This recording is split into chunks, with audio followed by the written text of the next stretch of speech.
আজ আমি দেখাবো কিভাবে একজন কৃষক আধুনিক মেশিন ব্যবহার করে একাই পুরো জমির সব কাজ করতে পারে। আমি শুধু আলের উপর দাঁড়িয়ে থাকবো আর রিমোট দিয়ে সব মেশিন চালিয়ে চাষ করব। প্রথমে জমির আল ঠিক করতে হবে। দেখো আমি রিমোট টিপতেই মেশিন নিজে নিজেই আল কেটে ঠিক করে দিচ্ছে, আমাকে মাঠে নামতেও হচ্ছে না। এখন জমিতে চাষ করার সময় আমি শুধু রিমোট দিয়ে ট্র্যাক্টর চালাচ্ছি আর ট্র্যাক্টর নিজে নিজেই পুরো জমি চাষ করে ফেলছে। জমি তৈরি হয়ে গেছে, এখন ধান লাগানোর সময়। দেখো ধান লাগানোর মেশিন কত সুন্দর করে এক লাইনে সব চারা লাগিয়ে দিচ্ছে। আগে এই কাজ করতে অনেক মানুষ লাগতো, কিন্তু এখন একটা মেশিন আর একটা রিমোট থাকলেই পুরো জমিতে ধান লাগানো হয়ে যায়। ধানের জমিতে অনেক সময় আগাছা জন্মায়, তাই আমি রিমোট দিয়ে আগাছা পরিষ্কার করার মেশিন চালাচ্ছি।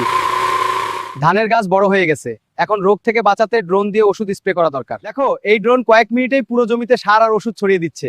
আগে এই কাজ করতে ঘন্টার পর ঘন্টা সময় লাগতো। গ্রামের মানুষ অবাক হয়ে দেখছে, তারা ভাবতেই পারছে না একজন কৃষক শুধু দাঁড়িয়ে থেকে পুরো মাঠের কাজ করিয়ে নিতে পারে। সোনালী ধানে ভরে গেছে পুরো মাঠ, এখন ধান কাটার সময়।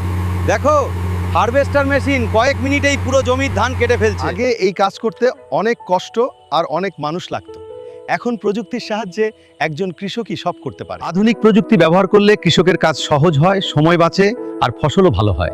ভবিষ্যতের কৃষি এভাবেই বদলে যাবে। বন্ধুরা, ভিডিওটি ভালো লাগলে লাইক, কমেন্ট, সাবস্ক্রাইব করতে ভুলো না।